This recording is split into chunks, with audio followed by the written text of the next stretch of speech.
పెళ్ళికి ముందు, పెళ్లి తర్వాత లైఫ్ మొత్తం చేంజ్ అయిపోతది కదా అమ్మాయిలది. అబ్బాయిలదేమో గానీ అమ్మాయిలదైతే మొత్తం ఇట్లా రివర్స్ అయిపోతది. ఇగ నా స్టోరీ చిన్నగా చెప్తా ఇనుర్రి. పెళ్ళికి ముందు పడుకోవడానికి లేటే అయ్యేది. ఇప్పుడు లేటే అవుతుంది. కాకపోతే దానికి దీనికి చిన్న డిఫరెన్స్ ఉంది. ఇప్పుడు లేట్ అవ్వడానికేమో మా పిల్లలు రీజన్. మా చిన్నోడు పెళ్ళికి ముందేమో ఫోన్ చూసుకుంటూ, టీవీ చూసుకుంటూ అప్పుడు టీవీలో 10:30, 11కి అట్లా సిఐడి వేసేవాళ్ళు. మా టీవీలో వచ్చేది. ఇంకది చూసినా గానీ నేను నిద్రపోకపోయేదాన్ని. సిఐడి గానీ, బిగ్ బాస్ గానీ ఇట్లా ఏదో ఒకటి చూసి 11, 11:30 అట్లా అయ్యేది. అప్పుడు పడుకునేదాన్ని. కానీ అప్పుడు లేట్‌గా పడుకున్నా నిద్ర సరిపోయేది. ఎందుకంటే మార్నింగ్ లేట్‌గా లేస్తాం. ఇంకా కాలేజ్‌కి ఇంకో గంటలో వెళ్ళాలి అనే ముందు లేసి ఇంకా రెడీ అయిపోయి గబగబా ఆగం ఆగం చేసి అమ్మని అట్లా పోయేదాన్ని. ఇక కాలేజ్ కూడా దగ్గరనే, ఒక 1 కిలోమీటర్ అట్లా ఉంటుంది. నడుచుకుంటూ 9కి కాలేజ్ అయితే ఒక 10 నిమిషాల ముందు అట్లా స్టార్ట్ అయిపోయి వెళ్ళేదాన్ని. అంటే నేను ఎప్పుడు లేస్తాను 8, 8:30కి ఒక్కొక్కసారి అట్లా లేసేదాన్ని. అప్పుడు నిద్ర బ్యాలెన్స్ అయ్యేది. కానీ ఇప్పుడేమో అందరికంటే ముందు లేవాలి. ఎందుకంటే ఇంట్లో అన్ని పనులు మనమే చేయాలి. అప్పుడు అస్సలు మనం ఏమి పని చేయం. వండి పెట్టింది తిని పెట్టడానికే బరువు అప్పుడు. అమ్మ ప్లేట్లో వేసి తినమన్నా కోపం వచ్చేది. టీ పోసి తాగమన్నా కోపం వచ్చేది. కానీ ఇప్పుడేమో అందరికంటే ముందుగా లేవాలి. ఇంట్లో ఉన్న చాకిరంతా చేయాలి, వంట చేయాలి, పిల్లలకు చేయాలి, స్కూల్‌కి పంపాలి, తినబెట్టాలి. ఇంకా ప్రతీదీ మనమే చేయాలి. ఇప్పుడు మనం చేస్తున్న పనంతా అప్పుడు అమ్మ చేస్తూ ఉంటే మనకు పెద్దగా తెలిసేది కాదు. చేసుకుంటదిలే పో అని మనం లైట్ తీసుకునేవాళ్ళం. కానీ మనం అమ్మ అయ్యాక తెలుస్తది అమ్మ విలువేందో. అన్ని పనులు చేయాలి, పిల్లల్ని చూడాలి అంటే అప్పుడు మనకు అమ్మ గుర్తుకొస్తది. ఎప్పుడైనా పండగలొచ్చినప్పుడు అట్లా హెల్ప్ చేసేదాన్ని గానీ, రోజు అయితే నిజంగా నేనసలు ఏం పని చేసేదాన్ని కాదు. అన్నీ అమ్మే చేసుకునేది. కానీ ఇప్పుడు బాగా తెలుస్తుంది అమ్మ విలువేంటో. అట్లని నాకు ఏం పనులు రావని కాదు, చేసేదాన్ని. నేను అమ్మమ్మ వాళ్ళ ఇంటి దగ్గర పెరిగాను 10th వరకి. అన్ని పనులు అప్పుడు చేసేదాన్ని. కానీ అమ్మ దగ్గరకొచ్చాక బద్ధకం. ఇంకా అవన్నీ అమ్మే చేసుకుంటదని వదిలేసేదాన్ని. పనులైతే వచ్చు కానీ చేసేదాన్ని కాదన్నట్టు. నాకు తెలిసి ఆల్మోస్ట్ ఆడపిల్లలు ఇంతే ఉంటారు కదా! ఇక పెళ్ళైనాక సుక్కలు కనిపిస్తాయి. అదే ముందుగాల నుంచి ఎంతో కొంత అలవాటు ఉంటే జర ఏం కాదు కానీ కొత్తలనైతే మస్తు నరకం కనిపించేది. ఇక ఇది నా చిన్న స్టోరీ. ఇవాళ నా హెయిర్ బాగా ఊడిపోతుంది అన్నట్టు, అసలు చాలా ఊడిపోయింది. కొంచెం హెయిర్ కేర్ తీసుకుందామని అప్పుడప్పుడు కొంచెం ప్యాకులు అవి ఇవి పెడుతున్నా. ఇవాళ నేను ఫ్లాక్స్ సీడ్స్, మెంతులు కాలోంచి కాసేపు నానబెట్టి తర్వాత వాటిని దగ్గరికి ఉడకబెట్టేసి మిక్సీలో పట్టేసి ప్యాక్ని హెయిర్కి పెట్టుకుందామని చెప్పి ప్రిపేర్ చేస్తున్నా. మా ఇంట్లో మిక్సీని ప్లగ్కే పెట్టి పెడదాము అంటే ఇంతకుముందు అట్లనే పెట్టేదాన్ని. ప్లగ్ ఉంచేసి స్విచ్ ఆఫ్ చేసేదాన్ని. కానీ మా చిన్నోడు ఏం చేస్తుండంటే వెళ్ళి ఆ స్విచ్ వేసేసి ఆ మిక్సీ గిన్నె పెట్టడానికి ట్రై చేసి ఒకసారి తింపిండు. కొంచెం అయితే ఇంకా డేంజర్ అయిపోయేది. ఇక అప్పటి నుంచి మొత్తం ప్లగ్ ఈకేసి మిక్సీ గిన్నెను అట్లా పక్కకు పెట్టేస్తున్నట్టు. ఇక ప్రతిసారి పెట్రోల్ తీసుడు అవుతుంది. ఇక నాకు మధ్యలో గుర్తుకొచ్చింది ఉల్లిగడ్డ కూడా వేద్దాము ఆ ప్యాక్లో అని చెప్పి. ఆనియన్ బాగా హెల్ప్ అవుతుందట కదా, ఎంతవరకు హెల్ప్ అవుతుందో ఇవన్నీ మనకు తెలియదు కానీ ఇక అందరు చెప్తారని నేను కూడా ట్రై చేస్తున్నా. ఇక ఒక్కొక్కటి మనం కాలోంజి ఒకసారి, ఫ్లాక్స్ సీడ్స్ ఒకసారి, మెంతులు ఒకసారి, ఉల్లిగడ్డ ఒకసారి, ఎల్లిగడ్డ ఒకసారి, ఇట్లా ఒక్కొక్కటి ఒక్కో రోజు పెట్టుకుంటే రోజు నెత్తికి పోసడు అవుతుంది.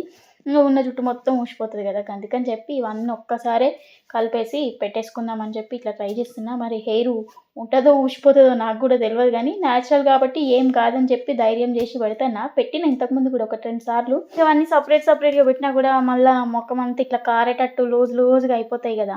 అట్లా కాకుండా ఇట్లా గట్టిగా ఉందనుకో ఇక మంచిగా ఒక్క సుక్క కూడా కారకుండా నెత్తికి మంచిగా గట్టిగా పట్టుకొని ఉంటుంది.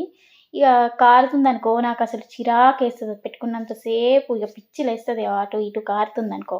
అందుకే గిట్ట గట్టిగా మిక్సీ పట్టేసి మంచిగా పెట్టేసిన ఒక్క సుక్క కూడా ఇప్పుడు కారమన్నా కారదు, అది అట్లనే పట్టుకొని ఉంటుంది. ఇక ఇది అయిపోగానే ఇంకో పని ఉంది నాకు, గిన్నెలు తోమాలి. ఇలా బ్రేక్ఫాస్ట్ కూడా ఏం చేయలే కానీ ఇవి రాత్రి గిన్నెలు. ఆల్రెడీ ఈవినింగ్ దోమి పెట్టినా కానీ ఇవి రాత్రి మోపైన గిన్నెలు అన్నట్టు. ఇవి తప్పదు కదా మనకి, అందుకని చెప్పి ఇది ఆరేలోపు తోముదామని తోముతాను అన్నట్టు. నాకైతే ఈ గిన్నెలు తోముడు అనేది చాలా పెద్ద పని అనిపిస్తుంది. బాగా ఎక్కువ టైం పడుతుంది. అంటే ఒక్కొక్క గిన్నెని ఊకే కొందరు తోముకొని వెంటనే తోముకోవచ్చు కదా అన్నట్టు అంటారు కానీ నాకేమో ఊకే ఇక సింక్ కాడికి పోయి ఒక్కొక్కటి కడగబుద్ధి కాదు. ఇన్ని జమ అయినాకనే తోముతా. రోజుకి ఒకసారి 2 సార్లు లేదంటే 3 సార్లు ఇంట్లో ఉన్న మనుషుల్ని బట్టి వాడిన దాన్ని బట్టి తోముతూ ఉంటా. మోస్ట్లీ 2 సార్లు అయితే తోముతా. ఇక అన్నీ ఒకేసారి తోమే వరకు 1 గంట సేపు పడుతుంది ఒకసారి గిన్నెలు తోమడానికి. ఇక మళ్ళీ అవన్నీ తోమినాక సింక్ అంతా క్లీన్ చేసుకోవాలి. ఇక లేకపోతే నాకు మనసున పట్టదు. ప్రతిసారి మనం గిన్నెలు తోమిన ప్రతిసారి సింక్ని క్లీన్ చేస్తా. ఇక అదైతే అక్షయ పాత్రనే, ఎన్నిసార్లు తోమిన గిన్నెలు పడుతూనే ఉంటాయి. సరే ఈ గిన్నెల తోముడు గురించి ఇది తోమకపోతే మనసున పట్టదు అన్నట్టు ఒక షార్ట్ తీసి పెట్టినన్నట్టు. మస్తు వ్యూస్ వచ్చినాయి, మిలియన్ ఏమో పోయింది. అయితే అలా కొందరు కామెంట్ చేసిర్రు, మరి జాబ్ చేసేటోళ్ళు ఎట్లా, లేకపోతే గిన్నెలు ఒక్కసారి ఎందుకు తోముకోవాలి, లేకపోతే పనామని పెట్టుకోవచ్చు కదా, లేకపోతే నువ్వే నిజంగా తోముతావా, పనామ లేదా మీకు అన్నట్టు. ఇవన్నిటికి ఇవాళ ఆన్సర్ చెప్దాం అనిపించింది. మా ఇంట్లో పనామ లేదు, నేనే తోముకుంటా. ఇక సింకులు వేసిన కొద్దీ ఒక్కొక్క గిన్నెని నాకు తోమాలంటే అంత టైం ఉండదు, అంత ఇంట్రెస్ట్ కూడా ఉండదు. ఇక మా పిల్లలకు చేసే వరకు నా టైం అయిపోతుంది. మా చిన్నోనికి తినబెట్టుడు, వండి పెట్టుడు ఇవన్నీ చేసే వరకే అంత టైం ఆడికాడికి అయిపోతుంది. ఇక ఉక్కు తోమాలంటే ఏడైతే చెప్పురి, ఒకసారి గంట సేపు అయినా సరే నేను ఒక్కసారే తోమేస్తానట్టు. ఇక జాబ్ చేసే వాళ్ళు ఎట్లా అంటే, అవును వాళ్ళు కూడా మస్తు కష్టపడతారు, మనకంటే ఇంత ఎక్కువనే కష్టపడతారు. కానీ వాళ్ళకు ఇంట్లో హెల్ప్ చేస్తారు, జాబ్ చేస్తుంది వైఫ్ అని చెప్పి హస్బెండ్స్ హెల్ప్ చేస్తారు. ఇంకా ఇంట్లో వాళ్ళు ఎవరైనా ఉంటారు, వాళ్ళు హెల్ప్ చేస్తారు, లేకపోతే పనామని పెట్టుకొని హెల్ప్ చేస్తారు. అంటే వాళ్ళ జాబ్కి ఇంట్లో పనికి వాళ్ళు బ్యాలెన్స్ చేసుకొని చేస్తూ ఉంటారు. అదే హౌస్ వైఫ్ అయితే ఆ పనికి ఇక లెక్కనే ఉండదు. ఏం చేస్తున్నావు నువ్వు అంటారు. మనం ఏమన్నా అన్నామనుకో, మనం ఏమన్నా రివర్స్ మాట్లాడినామనుకో, అన్ని పనులు మనమే చేయాలి. ఇంక ఎక్స్ట్రా పనులు కూడా ఉంటాయి. ప్రతిదీ చేయాల్సి వస్తుందండి. జాబ్ చేసే వాళ్ళైనా హౌస్ వైఫ్ వాళ్ళైనా ఎవరి పని వాళ్ళకే ఉంటుంది. వాళ్ళు తప్ప వీళ్ళు ఎక్కువ అట్లా కానే కాదు. ఇక నేనైతే ఉల్లిగడ్డలు కోసేటప్పుడు నాలుక బయటికి పెట్టినా కదా, అది ఇవరకు ఒక వీడియోలో ఎవరో చెప్తే చూసినట్టు. మనం ఉల్లిగడ్డలు కోసేటప్పుడు నాలుక బయటకు పెట్టి కోస్తే మన కళ్ళు మండేయట. నిజంగానే నేను అంటే చెక్ చేసిన ఇది వర్కౌట్ అవుతుందా కాదని. నిజంగానే వర్క్ అయింది. నాలుక లోపల కనంగానే కళ్ళు మంట మండుతున్నాయి, బయటకు పెట్టి కోస్తేనేమో కళ్ళు మంట మండట్లేదు. వర్క్ అవుతుంది, మీరు కూడా ఒకసారి ట్రై చేయండి. ఇక ఎగ్ కర్రీ కోసం 4-5 టమాటాలు కూడా కోసి మిక్సీలో వేసి ప్యూరీ పట్టించి పెట్టేసిన అన్నట్టు. ఇక కూర చేద్దాము. ఈ మూకుట్లా నేనేమో వండిన నూనె అట్లనే ఉండన్నట్టు, అదనే వండుదామని చెప్పి చేస్తే దానిలో నీళ్ళు పడ్డట్టున్నాయి, నూనెలా పేలుతున్నాయి చూడరి. అందుకే మూత పెట్టిన. ఓ 2 నిమిషాలు వదిలేస్తే పేలి సప్లై అయిపోతుంటుంది అన్నట్టు. ఇక నూనె వేడి కాగానే ఇంత జీలకర్ర వేసుకొని ఉల్లిగడ్డలు కూడా వేసుకొని మంచిగా ఫ్రై చేసుకోవాలి. కొంతమంది ఎగ్ కూరలో కరివేపాకు వేస్తారు, వేయరు. ఇక నేనైతే వేసిన, హెల్తీయే కాబట్టి వేసేసి ఇక అల్లం వెల్లిపాయ అట్లనే పసుపు కూడా వేసేసి ఫ్రై చేసుకున్నాక ఇందులోకి మనం ప్యూరీ యాడ్ చేసుకోవాలి. ఈ ప్యూరీలో మొత్తం నీళ్ళన్నీ పోయి మంచిగా ఆయిల్ మీదకి వచ్చేదాకా ఫ్రై చేసుకోవాలి. ఇక గుడ్డు కూర అంటే అందరికీ తెలిసే ఉంటుంది, కానీ ఇక ఎవరైనా తెలియని వాళ్ళు ఉంటే గట్లనే చూస్తే నేర్చుకుంటారని చెప్పి చెప్తాను. ఇక మేము కొంచెం కారం ఎక్కువ తక్కువనే తింటాము. ఇంత కారము, ఉప్పు అట్లనే ధనాల పొడి కూడా వేసేసుకొని ఇక మంచిగా నూనె పైకి వచ్చేదాకా ఫ్రై చేసుకోవాలి. ఇది ఫ్రై అయినాక కొంచెం ఎగ్ కర్రీ నాకు గ్రేవీ లాగా ఉండాలని చెప్పి కొంచెం వాటర్ యాడ్ చేసిన. ఇక మొన్న మా ఆయన ఒక ట్రే మొత్తం పట్టుకొచ్చిండు గుడ్లు, అప్పుడు రేట్ ఎక్కువ ఉండే. ఇక మేము తీసుకొచ్చినాక గుడ్ల రేటు దిగిందట. గుడ్లను మనం ఎక్కువ రోజులు ఎండాకాలం ఉంచినాం అనుకో ఖరాబ్ అయితే మళ్ళీ అలా నీళ్ళం కొంచెం తక్కువ అవుతూ ఉంటుంది అన్నట్టు. అందుకని చెప్పి మొన్న గుడ్లు ఎగ్ బిర్యానీ చేసిన, ఇవాళనేమో ఆయన్ని గుడ్లు కూర వండుదామని చెప్పి వండుతున్నా. మీరు గుడ్లని ఇట్లా సపరేట్గా ఒక్కొక్కటికి టచ్ కాకుండా సపరేట్గా వేసుకుంటే మంచిగా అవి సపరేట్గా ఉంటాయి. కూరలో కూడా గుడ్డు కూరలకి చింతపండు చారు వేసుకొని తింటే ఇక మంచిగా ఉంటుంది. మేము పచ్చిపులుసు అంటాము, గదే పచ్చిపులుసు కోసం చింతపండుని తీసుకుతాను అన్నట్టు. మీరు ఒకసారి ట్రై చేయండి. గుడ్డు కూర కాంబినేషన్లో పచ్చి పులుసు చాలా బాగుంటుంది.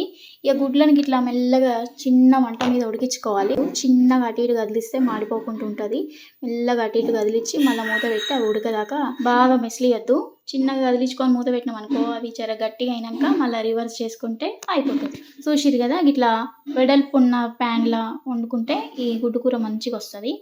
ఇంకొకసారి ఇవి ఉడికినాక ఇట్లా చిన్నగా రివర్స్ చేసేసి మళ్ళీ ఒక 2 నిమిషాలు ఉంచినాం అనుకో, మీద కొంచెం గరం మసాలా ఇంత కొత్తిమీర కూడా వేసేసి ఓ 2-3 నిమిషాలు ఉడికినాక ఇక స్టవ్ బంద్ చేస్తే అయిపోతుంది. కూర రెడీ అయింది కదా, ఇప్పుడు పచ్చి పులుసు చేయాలి. అందుకని చెప్పి ఇది ఒక 2 నిమిషాలు కావాలని చెప్పి పక్క పొయ్యి మీద పెట్టేసి ఇప్పుడు పచ్చి పులుసు చేస్తాను. ఇక మేము తెలంగాణలో కాబట్టి దీన్ని పచ్చి పులుసు అంటాము, మీరేమంటారు మరి? పచ్చి పులుసులకి ఇంత నూనె పోసుకొని జీలకర్ర ఆవాలు ఎండుమిరపకాయలు పచ్చిమిరపకాయలు ఏవైనా ఒకటైనా వేసుకోవచ్చు, ఎండుమిర్చి లేదా పచ్చిమిర్చి ఏమైనా వేసుకోవచ్చు. ఇవి గోలినాక ఇంత కరివేపాకు అల్లం వెల్లుల్లి పేస్ట్ అట్లనే పసుపు కూడా వేసుకోవాలి. అట్లనే ఇంత ఉప్పు కూడా వేసుకోవాలి. ఇక అన్నీ మంచిగా ఫ్రై చేసుకోవాలి. ఇక అన్నీ గోలినాక మనం పిసికి పెట్టుకున్న చింతపండును కూడా వేసేసుకొని ఇంకా ఏమైనా చిక్కగా ఉంటే ఇన్ని నీళ్ళు కూడా యాడ్ చేసుకోవాలి. అంతే, ఇక చారు తయారైనట్టే. వీళ్ళకింత మీద నుంచి కొత్తిమీర అట్లనే మన ఉల్లిగడ్డలు కూడా వేసుకోవాలి. మీరు పోస్ట్లో కూడా వేసుకోవచ్చు ఉల్లిగడ్డలు, అయితే అవి మెత్తగా అవుతాయి.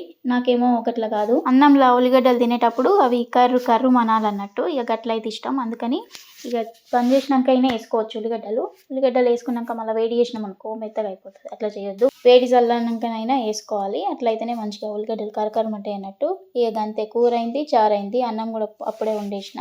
మస్తు రోజులయ్యే నేను ఈ కాంబినేషన్ తినక కూడా. గుడ్డు కూర వండుకున్నాం కానీ చారు ఈ మధ్య చేయలేదు, ఎందుకంటే చారు చేస్తే ఉడతలేదని చెప్పి చేయలేదు. కానీ అలా టైం ఉండే చారు చేసిన గుడ్డు కూర ఉన్నాయి, ఇక తింటే ఉంటుంది చూడు, మస్తు మజా వస్తుంది. గుడ్డు కూర పచ్చి పులుసు కాంబినేషన్ మస్తు సూపర్ ఉంటది. మీరు కూడా ఒకసారి ట్రై చేయండి అబ్బా! ఇక హాఫ్ డే స్కూల్స్ కదా! మా పెద్దోడు వచ్చేసిండు అప్పుడే.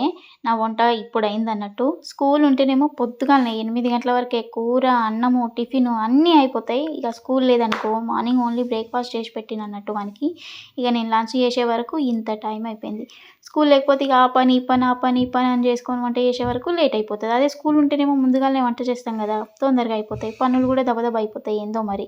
ఇక అన్నంలో చారు కలుపుకొని, గుడ్డు నంచుకు పెట్టుకొని తింటే ఇక మస్తుంటది. రెసిపీ నచ్చిందా? నచ్చితే ఈ వీడియోకి ఒక లైక్ చేయండి. అట్లనే నా స్టోరీ ఎవరికైనా కనెక్ట్ అయితే కామెంట్ చేయండబ్బా! బాయ్ మరి ఉంటా.